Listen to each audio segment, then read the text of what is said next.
উসকুন আনতা ওয়া যাওজুকাল জান্নাহ, হে আদম তুমি এবং তোমার স্ত্রী জান্নাতে প্রবেশ করো। তার মানে বুঝা হলো জান্নাতে তিনাকে দেওয়ার আগেই আল্লাহ তাআলা আদম আদম আলাইহিস সালামকে জান্নাতে দেওয়ার পূর্বেই হাওয়া আলাইহিস সালামকে তিনি সৃষ্টি করেছিলেন। এবং এই সম্পর্কে কয়েকটি আছে যে আদম আলাইহিস সালামকে সৃষ্টি করার পর কিছুক্ষণ পরে আল্লাহ তাআলা তিনি শুয়েছিলেন বা কিছুদিন পর শুয়েছিলেন তিনি, তারপর তিনার পাসিলার হাড্ডি, এই হাড্ডি থেকে তিনি মানে হাওয়া আলাইহিস সালামকে সৃষ্টি করলেন আল্লাহ তাআলা। তারপরে আরো একটি দলিল পাওয়া যায়। আল্লাহ তাআলা বলেন ওয়াইদ কুলনা লিল মালাইকাতি ইসজুদু লিআদম ফাসাজদু ইল্লা ইবলিস।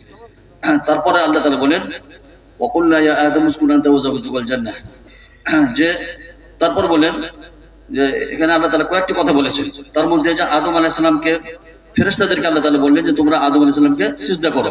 যখন তেনারা সিজদা করলেন না, ওয়া কুলনা ওয়াইদ কুলনা লিল মালাইকাতি ইসজুদু লিআদম ফাসাজাদু ইল্লা ইবলিস আবা فقلنا يا آدم إن هذا عدو لك ولزوجك فلا يخرجنكما من الجنة فتشقى فقلنا يا آدم إن هذا عدو।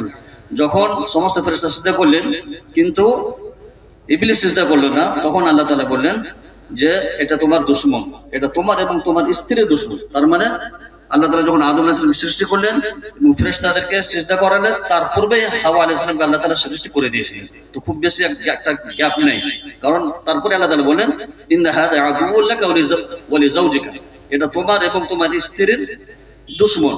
তার মানে যখন আল্লাহ তাআলা ফেরেশতাদেরকে সিজদা করালেন, তার পূর্বেই হাওয়া আলাইহিস সালামকে আল্লাহ তাআলা সৃষ্টি করে দিয়েছিলেন।